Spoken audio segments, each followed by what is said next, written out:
Hello. Hello. Welcome to the new layout. We're giving this a try tonight. Everybody cross your fingers that it actually works. But, hi. We're split screen now. Marguerite spent not a ridiculous amount of time. Marguerite has had the week from hell so far. And, yeah, I'm just saying. And having completed 3 multi-hour shifts in the law mines, then proceeded to go, no, the stream format is not to my exacting standards. I'm going to make it pretty. I mean, I like making things pretty. And you guys have hype trained us. Hype-trained my gosh. already. Thank you. Thank you so much, everybody. Thank you for that. Thank you so much. You may have noticed that we've got kind of some Christmas emojis going on right about now. And the reason for that is we have enough subscribers now that we qualify for more emoji slots. So Also, it's I'm very December. excited.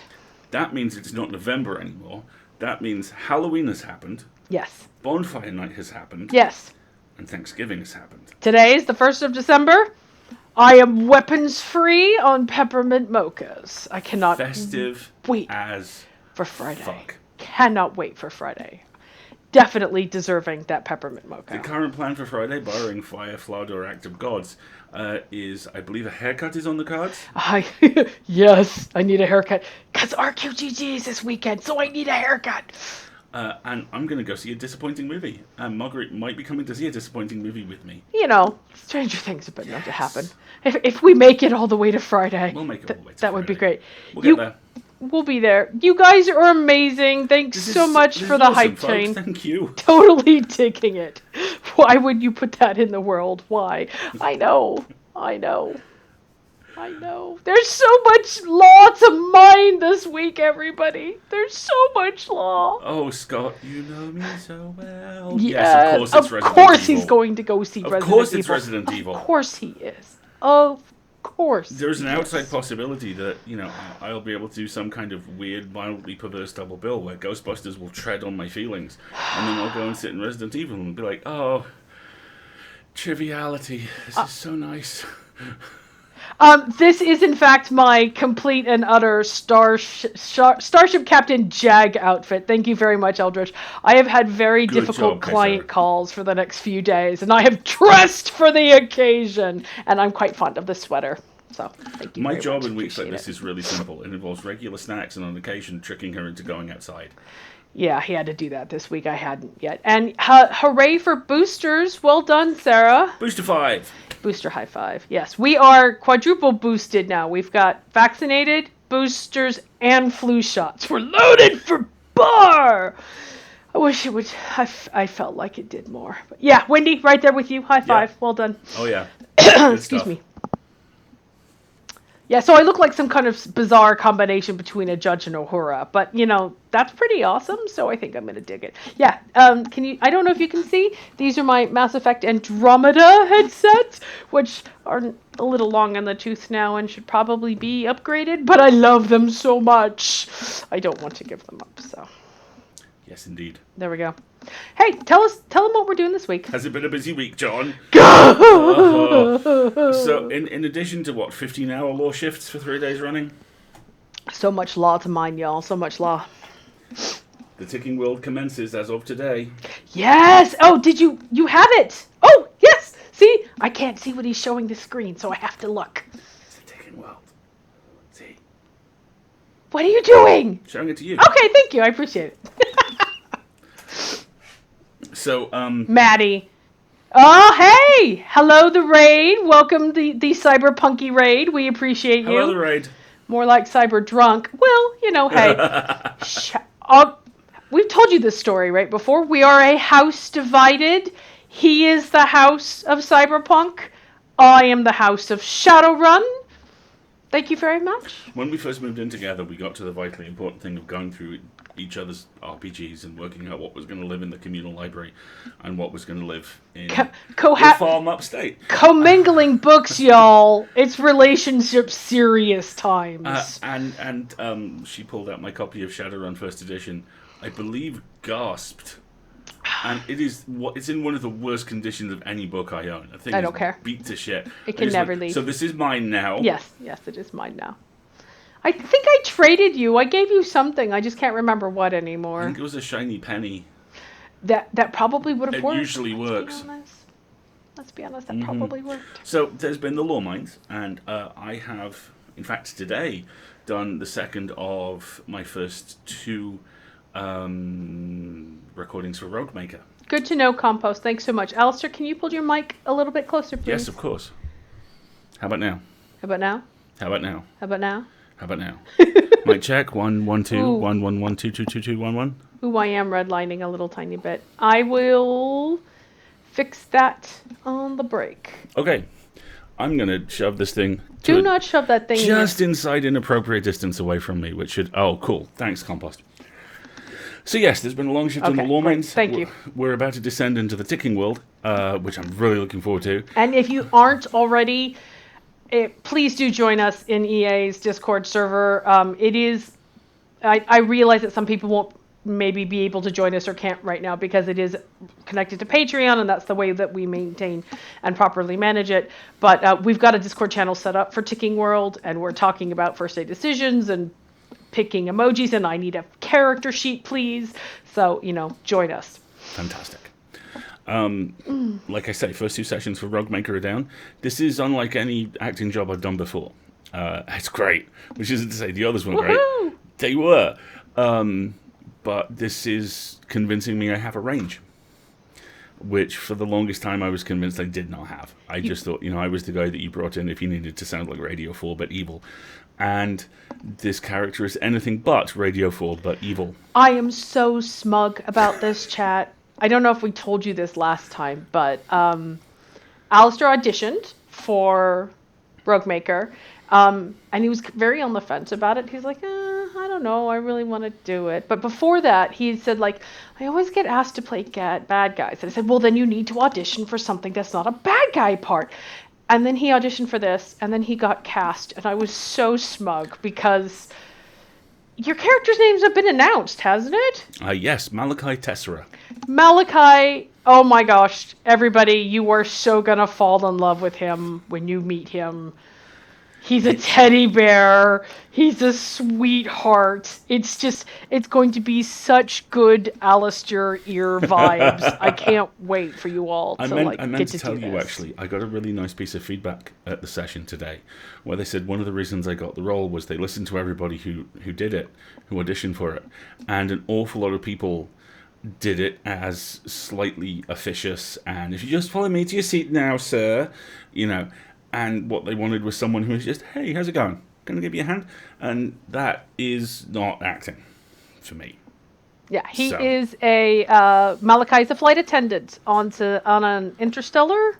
It's an interstellar liner. On an interstellar liner, he is the flight attendant, and it's going to be such lovely, lovely vibes. I can't wait for everybody. He is absolutely a spaceship maintenance friend.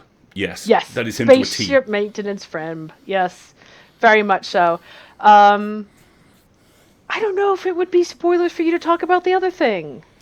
I can say that there is another thing-shaped thing. No. There are 2 other things. There are many other things. Alasdair's been successful being cast in something else as well. That hasn't been announced yet. We will let you know. Which is even more range. It's even further out. Which is even more range. and when it's announced, we'll come back to it because oh boy, are we feeding you, fans. Because Celestial Navigation is my favorite West Wing episode. Okay, when we have to, after Christmas, when it's time to find new emojis for these slots, I absolutely demand a Celestial Navigation I'm sure emoji. We can do that. Thank you, Wendy. Yes, yeah, there's going to be an awful lot of Alasdair. He's in 3 productions coming out in the new year. All of these land, and one of them is in post-production, one of them is about to be in post-production, and one of them is coming together at the moment. In fact, you may have noticed earlier today that St. Kilda is asking for feedback on what day of the week you would like your episodes to drop. They're getting very, very, very close to launching. Very near. So yes, indeed. Might want to have your say. There's an outside possibility you'll have a pretty continuous stream of me through the middle of next year. I know. Pretty cool. It's going to be pretty awesome. How many new podcasts do I have to subscribe to? Currently, 3. 3. For him. Yes. Rockstar. He's a rock star. I was thinking more a kind of acoustic indie act, but I'll take Rockstar. Yeah, I think rock stars. Was there another thing that we were going to talk about? I can't remember. It's been such a long week. It's been a busy week, John. It's been a very busy week, John. We have an opening monologue too, but we do. I'm not pod star. Yes. There we are. Very much so. Hey now, you're a pod star. Get your game on. Go play. Wendy says we have to tell St. Kilda not Wednesdays or Sundays because we already get an Alasdair fix on those days, right? So, yes, very much so. Scott, it's going to be a tremendous sacrifice, I know, but... Oh, poor Scott. You'll have to host more Pseudopod. I'm so sorry. Way, Scott is one of the elite cadre of Pseudopod hosts, and holy fucking shit. One of the best parts of my job at Escape Artist is listening to other people host shows. Because every single time I do, it's like, oh, Jesus, I'm a potato with a microphone. What the hell? You guys, Alasdair's 15-year anniversary at Pseudopod is coming up next year. 15 years. I have had this job longer than any other job in my life. Yeah. By some considerable distance. I know. Like a decade. I know. We've talked about you getting a tattoo. But I'm getting one. Okay. It's probably going to be on the slightly ropey leg as a means of horrible vengeance. Compost witch. Potatoes are wonderful. Did you not hear Alasdair's new title? So, it was Thanksgiving last week. And it's like, okay, who's going to cook what? Blah, blah, blah, blah, blah. And I'm like, well, I'm going to make the turkey, and I'm going to make the stuffing, and I've got a new pie recipe I want to try. And Alasdair's like, what should I make? And I'm like, well, honey, you're a Celt. You can make the potatoes. And therefore, Alasdair appointed himself... Starch Warden! Starch Warden. That is his sacred duty. He performs the guarding of potatoes. Yes. Right, knife Alasdair. Well, actually, that was hilarious because somebody put that in the St. Kilda Discord. They made that little joke, and I'm like, Alasdair's literally standing right here. And as you guys know from the trailer, that's the opening line of the podcast, which is delivered by the narrator, which is Alasdair's character. And I'm like, say that into a microphone! And so he did, and we sent it to them. And then there was an amusing little gif, and everyone benefited. But then we were in the kitchen getting ready to start cooking, and I'm like, ooh, you're holding the knife. Hold still! So, yes. That's how content happens. Ladies and gentle things is how memes happen. Yes. So yeah, all of that's happening, and I'm revising the novel for submission to agents, which is basically means it's now going to be... Thank you, Compost. Probably going to be handed to Marguerite over the Christmas break, and she's going to go, did you want to do this? And I'll go, and then it will be much better. I've never written a complete editorial letter before. Most of my editing has been short stories and I guess technically a novelette now. Yes, technically nothing. Yeah, so... Time to, do foundational edit on a novel, I guess. Exactly. In my spare time.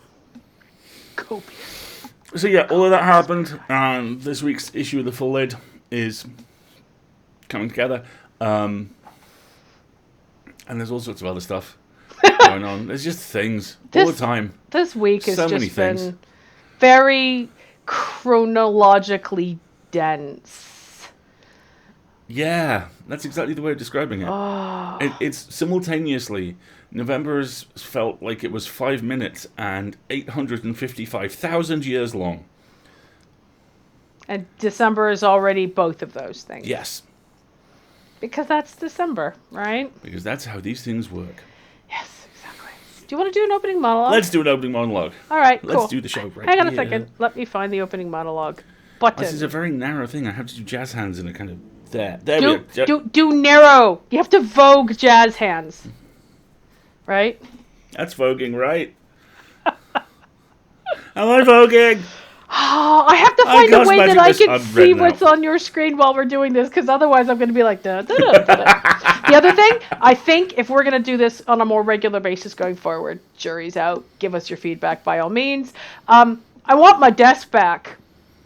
I might have to kick him back to his own desk because I'm sitting at his desk and he's sitting at my desk, which makes no sense. Like a studio refit for the new year. That'd be I know, but I get the light. See? Ooh. Yeah, well, I get the wall. Hey, Annalie, say again? I get the wall. What are you going to do with the wall? I don't know. Wall stuff. Well, Wendy keeps it fresh, every once in a while. It's good just to switch things up. Welcome on. How you doing? Hey, Annal, how you doing? Okay, opening monologue. Is that where we were? Yes. And there we go. There's the opening monologue. So, we do 3 things in this show. Oh, God. Here we are, half an hour later. Okay, we'll plant a flag on that, chat. We'll come back to that for shenanigans, okay? Go ahead. You may proceed. Interesting request. Proceed. Interesting request. Proceed. We do 3 things in the show. The first is the opening monologue, and that is designed to give you time to get comfortable, get situated, get hydrated, get a snack, make sure your pets are fed, make sure your significant others are fed and watered. If you need meds, take those. Don't start yawning, you bastard. You love me. Doors are locked or doors are opened, windows are locked, windows are opened, all that kind of the robot stuff. Fighting time? Yes. The Catboy is in a box outside called Free to Bad Home. Exactly. And then that's basically our warm-up, and then we will go into 2 spooky stories for you tonight. One is by... Loading, please wait. Ada Buisson. Would you like me to tell you who the stories are by? Here we go. No, because they're by Ada Buisson and Charles Dickens, otherwise known as Boz. Right? The Bozmeister. Boz Dickens Returns. By the way, chat, content freaking warning, accents. Accents, Mother Jeffers. Oh, so God. many accents. Exactly. So yeah, but before all that, the opening monologue, presented as they so often are, unless I'm very much mistaken, as part of the work of the magnificent Mr. Nate Crowley, Pro Crowley on Twitter, occasional dead Roman, all-around spectacular human being. It's Boz with the steel chair! Love it. Love it. Rightio. Do you want to kick this off and then when you collapse laughing, I'll pick it up? Yes. Brilliant. Weird West is a smooth ride through a rough place. The byline for this is Lost My Damn Mind in the West, which, if I did not already know Nate was of the same generation as me, would confirm that. Right. Just, for those of you joining it now, wiki wah wah. Even though I've been dead excited about Weird West since its announcement last summer, when the time finally came for me to play a preview build last week, I found myself unusually hesitant. Primarily, this was because I loved the game's concept so much. What if Dishonored and Desperados 3 had a rooting-tooting baby, then let it watch way too many horror movies? I'm sorry, darling, hold on. You can't pronounce the final G in a Western IND gerund. It's rootin'-tootin'. Like I said, rooting-tooting. Move swiftly on. What if Dishonored and Desperados 3 had a rootin'-tootin' baby, then let it watch way too many horror movies? That I didn't really want to face the possibility that developers Wolfeye Studio might have fallen short on it. But more than that, I was worried I'd have to make an effort. For whatever reason, my enthusiasm to start new games has been taking one of its periodic dips over the last month or so, leaving me in the comforting arms of old favourites I can play on autopilot. Time and time again, I'll get right to the point of hitting play on something before convincing myself, completely unreasonably, that it'll probably be a load of hassle for moderate reward. I mean, isn't that leveling in most video games? Or in the case of Assassin's Creed Odyssey, as I'm head towards 170th hour, a job. And however promising a sprawling top-down immersive sim set in a world of haunted Stetsons sounded, I was certain it would involve a lot of fiddling about with inventories, reading long screeds of text, and going on side quests. I'm delighted to say, however, that I was completely wrong, because while Weird West does involve all these things, and features even more emergent complexity than the hefty dose I'd anticipated to boot, I have not had a smoother time getting into a game in a long while. The build I played only featured one of the game's 5 character campaigns, admittedly, but unless the other 4 are all set in a Tesco car park or something, I can heartily recommend it to you. I'm very curious about this. We'll come back onto it. Why? Weird West is an easy game. And I don't mean that in the sense it offers flimsy barriers to progression. It's respectably tough in the traditional sense. Where it really does offer a light touch, however, is in how many of the traditional RPG hard edges it polishes away, or at least makes a fair go at beveling, so you can devote your brain to the genuinely interesting challenge of murdering cannibal outlaws. That's the true quest of any Weird West game. Dealing with zombies, cannibal outlaws. The tutorial, for example, usually my most hated element of any game, is wedged out almost over the breadth of the entire first campaign, with succinct little explainer boxes, popping up so infrequently that they never seem to break the flow of the action. The same is true of dialogue. Weird West's writing is splendid, but it's used sparingly. I can think of many gorgeously written RPGs that I've bailed on 10 minutes in because I didn't want to read a novella before shanking my first rat, and doing so never fails to make me feel guilty. Another example, loot. I don't actually enjoy looting that much, truth be told, for the same reason that summer blockbusters don't pause for 15 minutes after fights where the heroes rummage around in bin bags for old nails to sell. I could go cold on a game very quickly when I feel it's my duty to scour every corner of an area for treasure before I can sensibly move on. Nate, you will never ever find all the coins under the cushions that way. I'm just saying. Do you want to leave coins in the sofa? Because this is how you leave coins in the sofa, Nate. Right? Don't be mistaken here, as Weird West has many, many things to pick up and sell, but harvesting them never feels like a mandatory chore. As I skipped from location to location on the map, I generally always felt that I'd blundered across enough objects in the course of my main business to feel compensated without having to go back and scrounge in the toilets. When the game does compel you to go on the hunt, though, it gives you a good reason to do so. Ammunition scarcity, at least in the early section of the game I played, is perfectly calibrated. Oh. Slugs aren't so rare that I was trigger shy, but gunfights tended to empty my pockets frighteningly quickly, leading to some brilliant steeplechases through clusters of blood-drenched sheds as I looked to ream in a panic. Weird West is, as already mentioned, an immersive sim. That is to say, it aims to give you as much freedom as possible in choosing how to accomplish your objectives. And it isn't fucking around. From a stealth system with the most satisfyingly fluid creeping I've encountered in ages, to Divinity-style elemental damage combos facilitated through barrels of oil, water, poison and the like, to a honking great range of skills, perks and special abilities, the toy box on offer is vast. It should be overwhelming. Thinking back, I'm sure I should have been regularly cursing myself for forgetting that entire gaming system existed, or never bothering to use certain items, or sinking into choice paralysis when approaching an enemy camp and just logging off to have some strawberry milk instead. But again, somehow, all the familiar pitfalls of the genre were roundly dodged. As facile as it sounds to say, I can only put it down to very careful design on Wolfeye's part. There's a lot happening in Weird West's UI, and I'll admit there were a couple of persistent bafflers tucked away in it, what determined the weapons I could readily bring to hand, for example, or the way to activate gun-specific skills, but given the sheer amount of possibilities it was trying to arm me with at any given moment, it held up admirably well. Even one of the staunchest bastions of RPG frustration, the strange misery of feeling bound to take the nice option at any given... Bound? Nathan! My God! I broke down crying in a game and apologized to it when I made a renegade choice once. Crumbled a little for me during my adventure through this Arthur Morgan anxiety dream. Weird West World feels so murky, lawless, and generally chaotic that when I came to choose how to interrogate one of the gang who had captured my husband, I barely thought twice before I began snapping fingers. Sure, I did nice things too, but crucially, I did them when I felt the situation merited it, rather than because I was trying to achieve some arbitrary moral apotheosis. Guess I was role-playing? Of course, on top of all this, I also enjoyed the things which I already knew that I liked about Weird West and which I've written about before. The sublime use of colours, the John Carpenter-esque musical moments, the disconcerting second-person narration from an ash-tongued cowboy. Nice description. I already knew I liked the general psychedelic yeehaw horror vibe of the setting too, but I wasn't prepared for quite how satisfyingly idiosyncratic the implication would be. Oh, that's such a neat sentence. The psychedelic yeehaw horror vibe. It's like Yeehaw Cowboy Man, the wrestler. Focused Yeehaw Man. Focused Yeehaw Man. There we go. As I've mentioned already, the writing is cracking. Rather than leaning on the sort of half-assed invocation of vague Lovecraft stuff that too many games tend to lean on, Weird West forges its own distinct tone. A little bit Deadwood, a little bit Bone Tomahawk, a little bit 1940s pulp horror comic.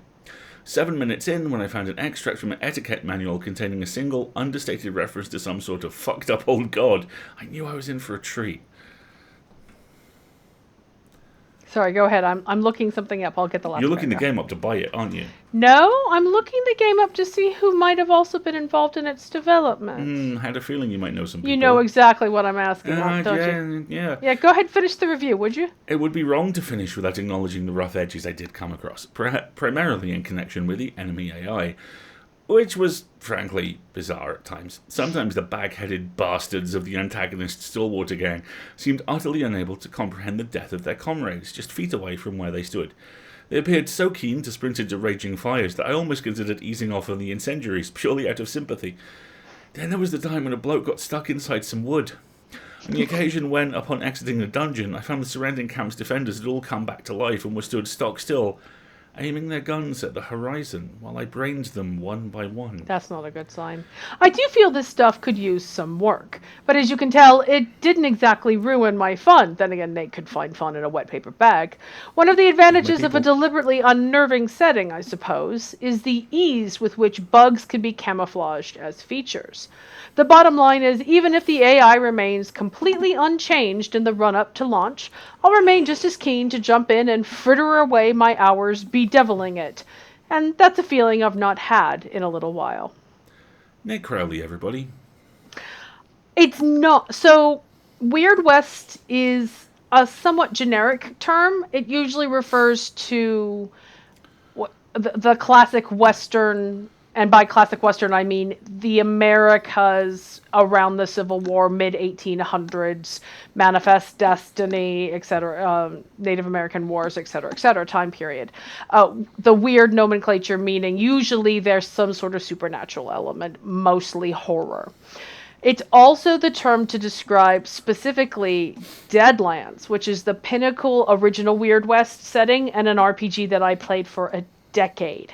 And so what I was looking up is whether or not Pinnacle's developers were involved with this. And it doesn't seem like they were. This was put together by the same studio as Dishonored, which is interesting because Shane Hensley, the owner of Pinnacle, has been a friend for 10 odd... God, I've known him longer than you, honey. Oh, years. Yeah. And I know that a video game has always been something he's wanted to get off the ground, and I thought this might have been it, but no, sadly not. Real quick before we go on, how are our levels? Because we've both been bouncing off red a little bit. Are we? I'm too loud, aren't I? We're both a little too loud. Stop being so passionate, Marguerite. Yeah, like I'm ever going to ask you to do that. Okay, well, let me make a note. La la la la. Okay. So, with the opening monologue done... Find out the doors are locked when the music begins. Do you want to... How about we switch things up a little bit? And you can introduce our stories. Sound good? Watch this.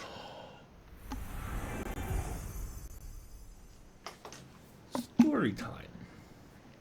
Marguerite in a box. I'm in a box. Look, I'm in a little tiny box. I'm just having fun now.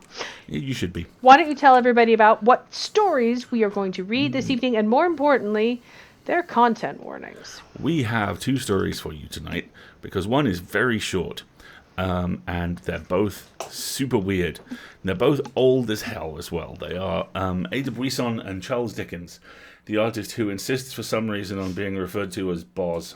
Boz. Who on earth would call him Boz Dickens? So, apparently him. Apparently us. We would very much. Is this one of those nicknames that he made for himself and he just convinced everybody, stop trying to make Boz happen, Dickens? This is one. This is like the kid at my... Yeah, exactly.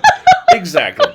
This is like the kid at my school who spent a week trying to convince people to call him Maverick. We were just like, no, your name's Steve. No, that Sit ain't down. happening. Nice try, buddy. Good night, Four Rats. Thank you so much for stopping by. Have a good night, Four Rats. And welcome to Valhalla. So yeah, we have two stories for you this week. The content warnings for them are The Ghost Summons by Ada Buisson, which is death and dying, horror themes, socio-political themes, medical malpractice, and medical settings. And The Christmas Goblins by Boz. Death and dying, horror themes, and violence. Is the chat in my face? The chat is over your face. No! All right. Thank you. Thank you, everybody, for letting me know. I will fix the chat. It is on my face. Nobody talk. No. Go ahead. Talk. It's fine. Talk. No. Not going to say that. Not going to say that. We're just going to move on. Okay. Story time. Chat face! The Ghost's Summons by A. Buisson. Wanted, sir. A patient. It was in the early days of my professional career, when patients were scarce and fees scarcer, and though I was in the act of sitting down to my chop and had promised myself a glass of steaming punch afterwards in honour of the Christmas season, I hurried instantly into my surgery. I entered briskly, but no sooner did I catch sight of the figure standing leaning against the counter than I started back with a strange feeling of horror, which for the life of me I could not comprehend. Never shall I forget the ghastliness of that face. The white horror stamped upon every feature, the agony which seemed to sink the very eyes beneath the contracted brows. It was awful for me to behold, accustomed as I was to scenes of terror. You seek advice, I began with some hesitation. No, I am not ill. You require that... Hush! He interrupted, approaching more nearly and dropping his already low murmur to a mere whisper. I believe you are not rich. Would you be willing to earn £1,000? £1,000? Big money. His words seemed to burn my very ears. I should be thankful if I could do so honestly, I replied with dignity. What is the service required of me? Welcome, Beastrogen. We've literally just started. Perfect timing. A peculiar look of intense horror passed over the white face before me, but the blue-black lips answered firmly. To attend a deathbed. £1,000 to attend a deathbed? Where am I to go then? Whose is it? Mine. The voice in which this was said sounded so hollow and distant that involuntarily I shrank back. Yours? What nonsense! You are not a dying man. Sus. You are pale, but you appear perfectly healthy. You... Hush! He interrupted. I know all this. You cannot be more convinced of my physical health than I am myself. Yet I know that before the clock tolls the first hour after midnight, I shall be a dead man. Dun, dun, dun. But he shuddered slightly, but stretching out his hand commandingly motioned me to be silent. I am but too well informed of what I affirm, he said quietly. I have received a mysterious summons from the dead. No mortal aid can avail me. I am as doomed as the wretch on whom the judge has passed sentence. I do not come either to seek your advice or to argue the matter with you, but simply to buy your services. I offer you £1,000 to pass the night in my chamber and witness the scene which will take place. The sum may appear to you extravagant, but I have no further need to count the cost of any gratification, and the spectacle you will have to witness is no common sight of horror. Sorry. What? This is very set up. It is so sus. This is so fucked up. Really? Yes. I'll give you £1,000 to be fucked up. Okay. What? Carry on. The words, strange as they were spoken calmly enough, but as the last sentence dropped slowly from the livid lips, an expression of such wild horror again passed over the stranger's face, that, in spite of the immense fee, I hesitated to answer. You fear to trust to the promise of a dead man. See here and be convinced, he exclaimed eagerly. In the next instant, on the counter between us lay a parchment document, and following the indication of that white, muscular hand, I read the words, "And to Mr. Frederick Keed of 14 High Street, Alton, I bequeath the sum of £1,000 for certain services rendered to me." Certain services rendered. Moving Oh, on. the fanfic writes itself. I have had that will drawn up within the last 24 hours, and I signed it 1 hour ago in the presence of competent witnesses. I am prepared, you see. Now, do you accept my offer or not? My answer was to walk across the room and take down my hat, and then lock the door of the surgery, communicating with the house.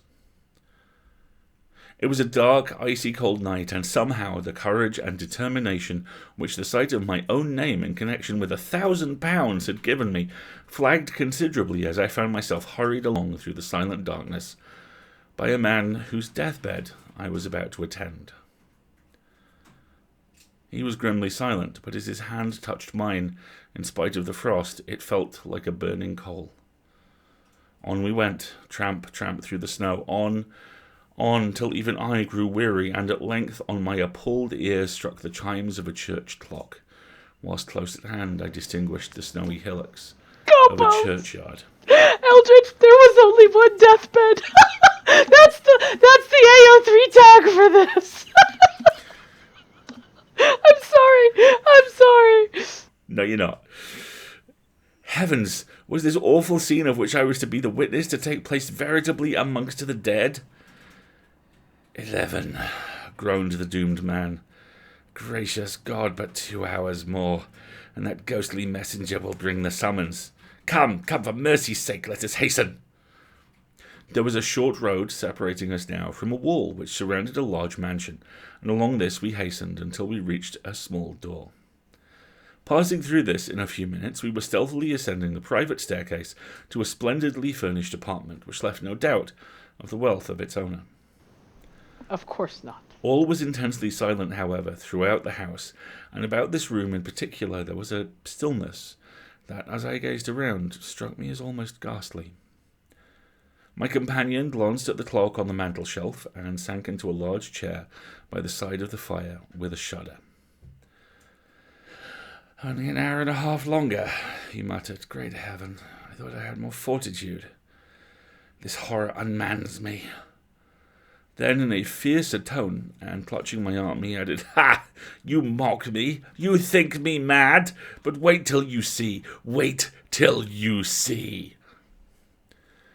I put my hand on his wrist, for there was now a fever in his sunken eyes, which checked the superstitious chill which had been gathering over me, and made me hope that, after all, my first suspicion was correct, and that my patient was but the victim of some fearful hallucination.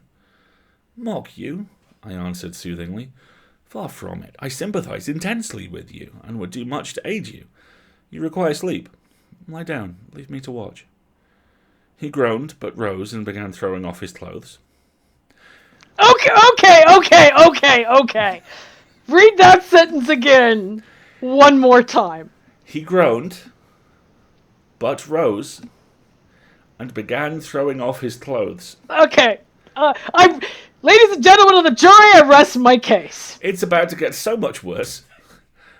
He groaned, okay, but rose, okay, and began throwing off his clothes. What? Why does it rhyme? And watching my opportunity, I slipped a sleeping powder, which I had managed to put in my pocket before leaving the surgery, into the tumbler of claret that stood beside him. No, so to review. The poor guy. To review.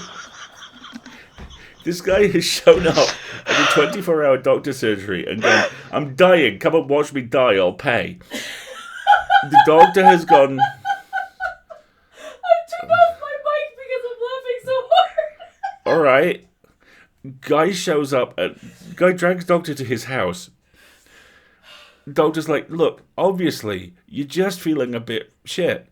Have a sleep. And the guy's like, very well, throws his clothes off in the company of this complete stranger.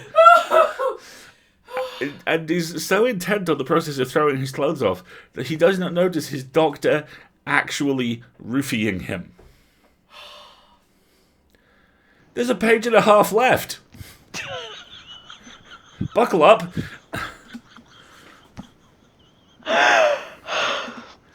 I swear this is a Victorian horror story. Who is this author? What's her name? Ada? Oh my god, Buisson. I have to read everything she ever wrote. This is brilliant. He groaned, but rose and began throwing off his clothes, and watching my opportunity, I slipped a sleeping powder, which I had managed to put in my pocket before leaving the surgery, into the tumbler of claret that stood before him. The more I saw, the more I felt convinced that it was the nervous system of my patient which required my attention. And it was with sincere satisfaction... We were doing so well. It's like a whole half sentence. Nervous center of my...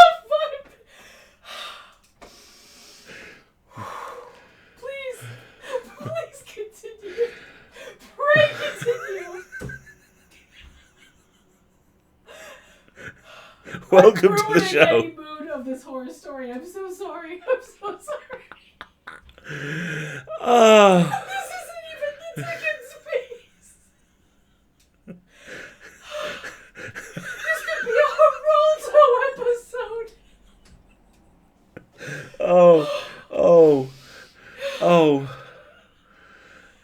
Oh, the Victorians made their own fun, didn't they? Oh my. Oh, the levels of this one are going to be hilarious. I'm so sorry, everybody. Okay. The more I saw... Eldritch by Chuck Tingle. I have to mute myself. I'm sorry. I'm dying. Oh, my sides hurt. Oh. Do you want to just come over here? No, I'm fine. If I was over there, it'd be even worse. The more I saw, the more I felt convinced that it was the nervous system of my patient, which required my attention. And it was with sincere satisfaction that I saw him drink the wine. Oh, fuck. That one wasn't me! Oh my. And then stretch himself on his luxurious bed. Of course he did. Of course. Ha, thought I as the clock struck 12, and instead of a groan, the deep breathing of the sleeper sounded through the room. You won't receive any summons tonight, and I may make myself comfortable. Is that what we're calling it these days? Ryan!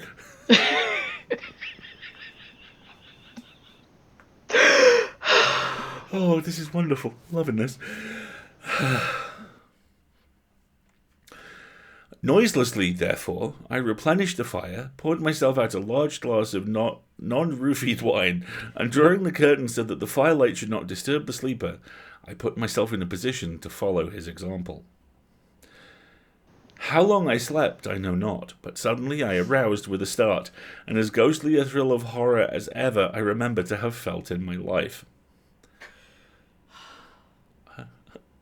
Don't think I'm going to make it through this. I know. I'm going to do my best. It's okay. Something, You got this. what I knew not, seemed near. Something nameless, but unutterably awful. I gazed around. The fire emitted a faint blue glow, just enough to enable me to see that the room was exactly the same as when I fell asleep, but that the long hand of the clock wanted but 5 minutes of the mysterious hour, which was to be the death moment of the summoned man. Was there anything in it, then? Any truth in the strange story he had told? The silence was intense. I could not even hear a breath from the bed, and I was about to rise and approach when again that awful horror seized me, and at the same moment my eye fell upon the mirror opposite the door, and I saw, great heaven, that awful shape, that ghastly mockery of what had been humanity. Was it really a messenger from the buried, quiet dead? It stood there in visible death clothes, but the awful face was ghastly with corruption, and the sunken eyes gleamed forth a green glassy glare, which seemed a veritable blast from the infernal fires below. Fuck yes. To move or utter a sound in their hideous presence was impossible, and like a statue I sat and saw that horrid shape move slowly towards the bed. What was the awful scene enacted there, I know not. I heard nothing, except a low, stifled, agonized groan, and I saw the shadow of that ghostly messenger bending over the bed. Whether it was some dreadful but wordless sentence its breathless lips conveyed as it stood there, I know not, but for an instant the shadow of a claw-like hand, from which the third finger was missing, appeared extended over the doomed man's head. Ryan, And how then, dare you? as the clock struck one clear, silvery stroke, it fell, and a wild shriek ran through the room. A death shriek.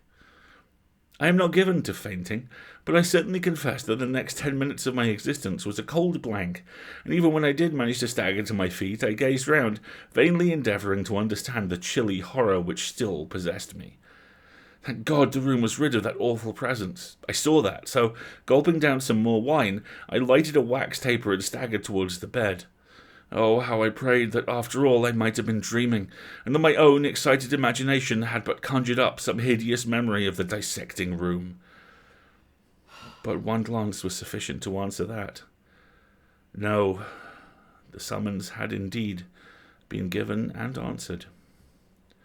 I flashed the light over the dead face, swollen, convulsed still with the death agony, but suddenly I shrank back.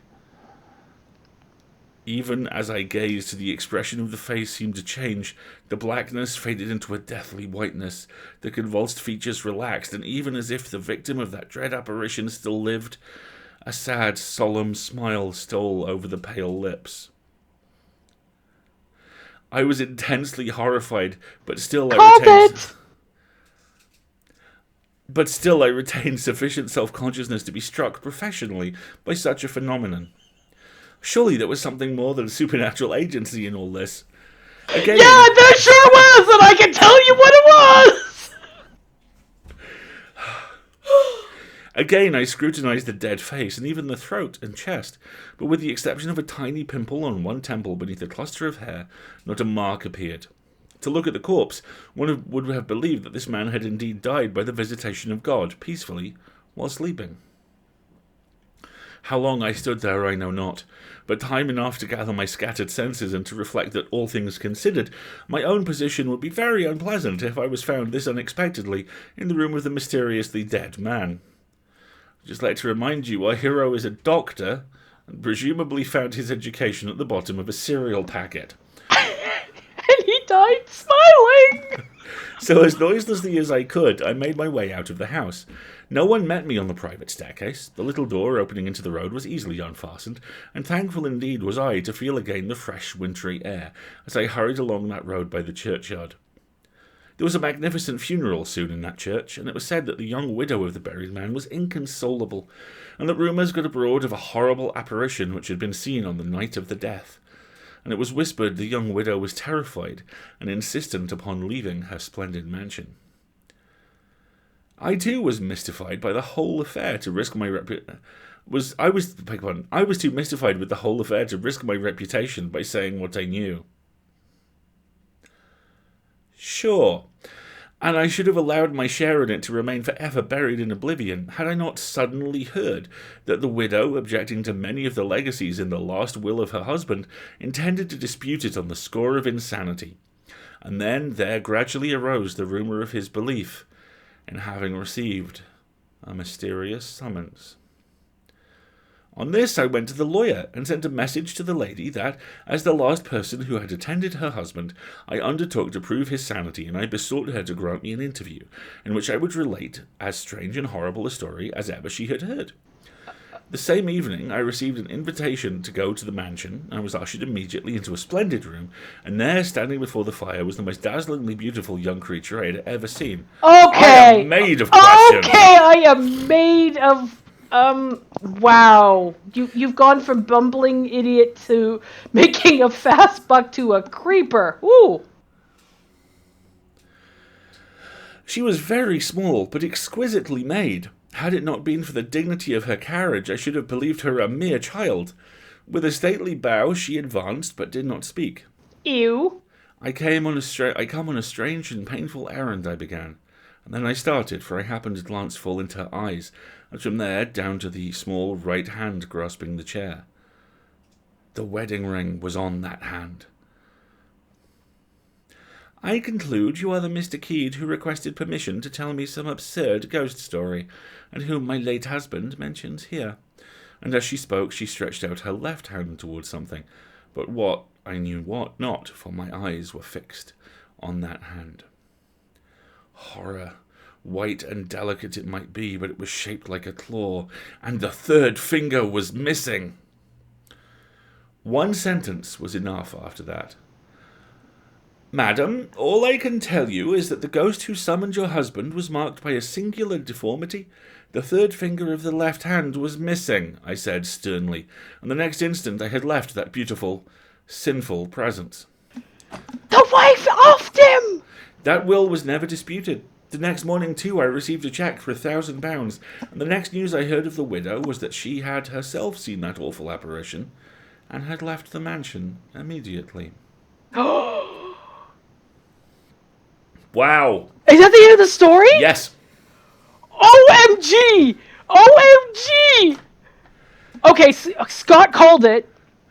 She's the beard. She's the beard. She set him up with a proxy who roofied him to off him for his money. Go girl! Giles Wembley Hogg, MD, rocks up and goes, "Oh, is a ghost about to kill you? Probably give you a sleeping pill. Oh, you've died." And she's standing in the corner with like a mop on her head and a cowl going, "I cannot believe I got one this stupid. This is amazing." That was a ride. That was a ride I was not expecting. I don't believe in ghosts. Is the cheque still going to clear? Yes. You murdered him, didn't you? Here's the cheque. Bye then. That's literally the final page. Hashtag Team Widow, man. Good for her. Murder Hobbit.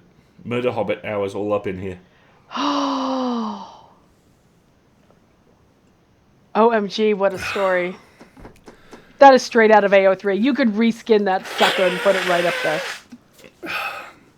You okay, sweetheart? Yeah, I'm good. And as Kiwi pointed out, Victorian doctors actually terrible. So this is great. I liked Eldritch's thing too. I mean, you see what you've got. Your blood's full of demons. Give us it. Okay, we have... Yeah, exactly. Go to Italy, lady. Be dissipated with sexy artists. Yeah, very much. Lie around. Oh, breathe. Okay. Okay. We're so glad to have you all here. For those of you joining in Valhalla. Oh, Hi. Oh, everybody take a breath. Oh, it's okay, Kiwi. By all means, fall asleep if you need to. Kiwi. Valhalla will wait with you. Exactly. Kiwi Congratulations on registering with the tempo agency. Good job. But get some more sleep, by all means. Kiwi and everybody. There is no minimum bar of engagement here. Triffid, you have to find out. She did it. The widow did it. Definitely go and catch up on the VOD when you get a second. The ending of the story is it's trip. a ride. It is an ride. Absolutely an ride. And yes, vibing in the background, very much a thing here. Apologies in advance if I blew out anybody's ears because I was laughing too Totally hard. worth it. And now, that well-known master of restraint, a man who never met a simile, metaphor, or syllable he didn't immediately want to take home. Charles, Bozzy Boz and the Funky Bunch Dickens. With the Christmas Goblins. OMG. I'm sure this will go well. Everybody brace, there's going to be so many accents in this. And an old abbey town a long while ago, there officiated as sexton and gravedigger in the churchyard one Gabriel Grubb. He was an ill-conditioned, cross-grained, surly fellow who consorted with nobody but himself and an old wicker bottle which fitted into his large, deep waistcoat pocket. So he's poor, boss. You don't like him because he's poor. Great. Good job. A little before twilight, one Christmas Eve, Gabriel shouldered his spade, lighted his lantern, and betook himself toward the old churchyard. For he had a grave to finish by next morning, and feeling very low, he thought it might raise his spirits, perhaps, if he went on with his work at once. He strode along until he turned into the dark lane which led to the churchyard, a nice, gloomy, mournful place, into which the townspeople did not care to go, except in broad daylight. Consequently, he was not a little indignant to hear a young urchin roaring out some jolly song about a Merry Christmas. Gabriel waited until the boy came up, then rapped him over the head with his lantern 5 or 6 times to teach him to modulate his voice. I'm sorry, what? Pardon me? He just beat the boy about the head? Clubs him in the head with a gas lantern 5 or 6 times. And as the boy hurried away, presumably bleeding profusely, with his hand to his head, Gabriel Grubb chuckled to himself and entered the churchyard, locking the gate behind him. He took off his coat, put down his lantern, and getting into an unfinished grave, worked at it for an hour or so with right good will. But the earth was hardened with the frost, and it was no easy matter to break it up and shovel it out. At any other time, this would have made Gabriel very miserable, but he was so pleased at having stopped the small boy singing, and possibly concussing him, that he took little heed of the scanty progress he had made when he had finished work for the night, and looked down into the grave with grim satisfaction, murmuring as he gathered up his things. I have so many questions. Brave lodgings for one, brave lodgings for one, a few feet of cold earth when life is done. Ho ho! He laughed as he set himself down on a flat tombstone, which was a favourite resting place of his, and drew forth his wicker bottle. A coffin at Christmas! A Christmas box! Ho ho ho! How, how, repeated a voice close beside him. It was the echoes, said he, raising the bottle to his lips again. It was not, said a deep voice. Gabriel started up and stood rooted to the spot with terror, for his eyes rested on a form that made his blood run cold. Seated on an upright tombstone close to him was a strange, unearthly figure. He was sitting perfectly still, grinning at Gabriel Grubb with such a grin as only a goblin could call up. What do you do here on Christmas Eve? Said the goblin sternly. I can't dig a grave, sir, stammered Gabriel. What man wanders among graves on such a night as this? Cried the goblin. Gabriel Grubb! Gabriel Grubb! Screamed a wild chorus of voices that seemed to fill the courtyard. What have you got in that bottle? Said the goblin. Hollands, sir, Hollands, replied the sexton, trembling more than ever, for he had bought it off the smugglers. He thought his questioner might be in the excise department of the goblins.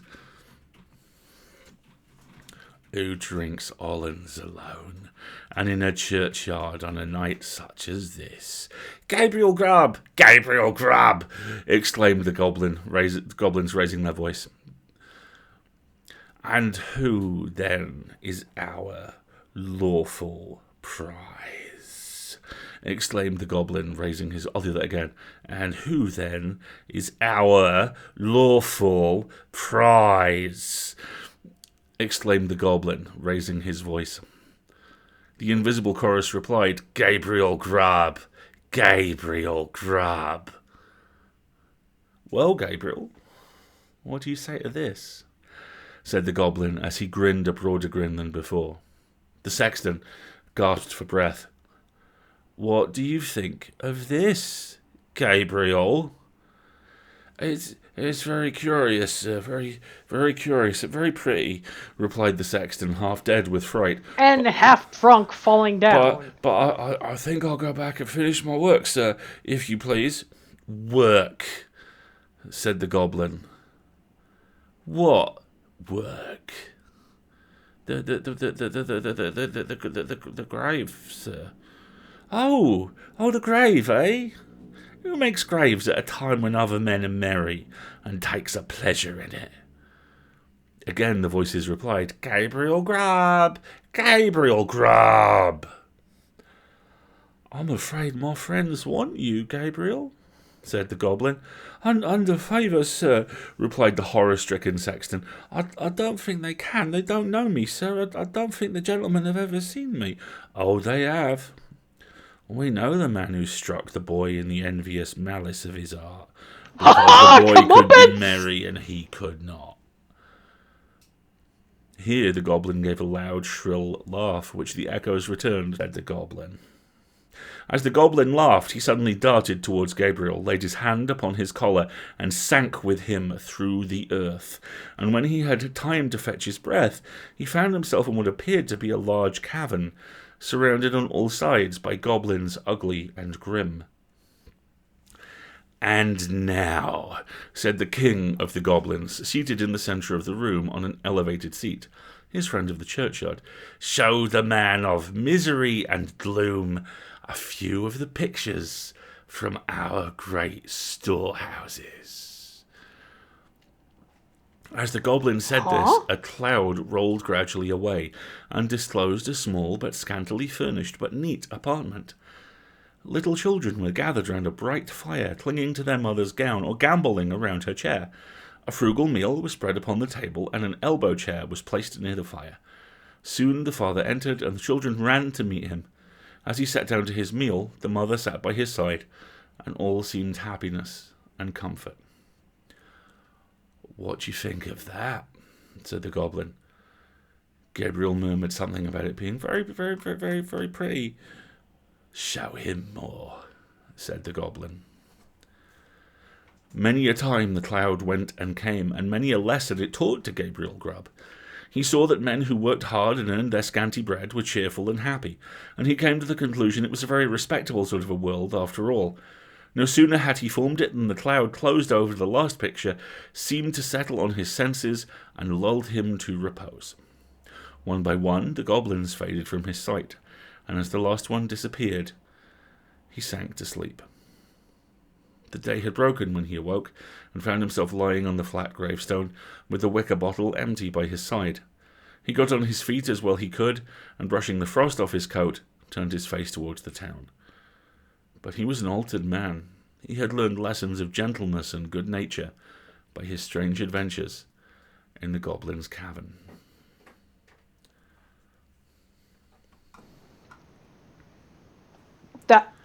That's it. That was weird. I'm seeing in the chat that we've got a bunch of buffering going on, so let's give people a couple of moments to catch up. Alasdair staring into my soul, and I don't think I can cope. Careening frantically around between Billy Idol and old Greg from the Mighty Boosh there.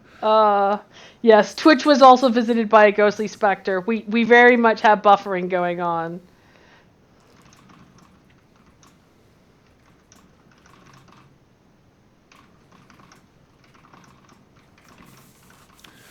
It's not on our end. The plus side is that we're actually getting fiber installed in the building at some point. They're literally installing it right now, like they've been drilling in the walls. There's a little router on the wall outside the door. That will at least mean that on the occasions when it is us, it should be us less. Because, computer things.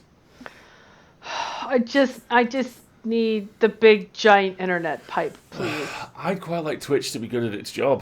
Yeah, I mean not gonna lie, that would be pretty nice too. I mean, I get that infrastructure and resources are a thing, but we're 2 years into a massive streaming boom, and they're still like, "You guys want to stream? Really?" And it just seems bad, Yeah. So here's what I think we should do, since it sounds like they're still in a position where they're getting to the end of the story. I'm gonna have us go ahead and take a break right now, which should hopefully give Twitch a chance to catch up. And then when we come back from the break, we'll have a chat about the story. How's that sound? Sounds great. All right. When you catch up with us, everybody, we'll see you on the other side of the break.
Let's try There that. we are. Does that look a little better? And we're back. We're just going to have all sorts of tech issues today. Isn't that fun? All the tech issues as a treat. And I don't think it's us. I legitimately think it's actually Twitch that's causing the problem, because I don't see any indication on our side that anything's any different from the usual. So, Which, granted, the usual isn't great. We give you, but, you know. So those were a pair of stories. Lots of interesting stuff in there. Kiwi, I really appreciated your point about context, because you're right. That line about, and then the poors went back to their shit jobs and were happy. When looked at one way, as I just deliberately phrased it, looks an awful lot like white rich dude privilege. Yeah. But when looked at another way, which is, people who have good, vital jobs which aren't glamorous, find a tremendous amount of fulfillment and happiness in them, looks an awful lot like a rebuttal of people who hate the working classes. And this story does predate... Dickens wrote a lot of stories around Christmas, and this one does predate A Christmas Carol, and you can see a lot of the same elements in the story. Absolutely. However, A Christmas Carol, he actually finished. Because... Yeah, right? I mean, I don't mean to speak ill of, Boz. MC Boz and the Wheels of Steel, but it is quite difficult, even taking into account context is king. It's quite difficult to look at this and wonder whether he ran out of time. Because, you just get to the, holy shit, the Goblin Halls, this is amazing. And then they were all like, don't be a dick. And he was like, I'm really sorry. Okay, fuck off. Or maybe he got, like, the part of this he wanted, like a specific scene or a specific element, and he just decided, well, I'll just write that again and resell it, It's really interesting. Back when you could make a living on short fiction. You're absolutely right. I'm going to point this way at you, even though I'm pointing at the wall, because television. You're absolutely right. The three Dickens Christmas stories are all very, very clearly the same idea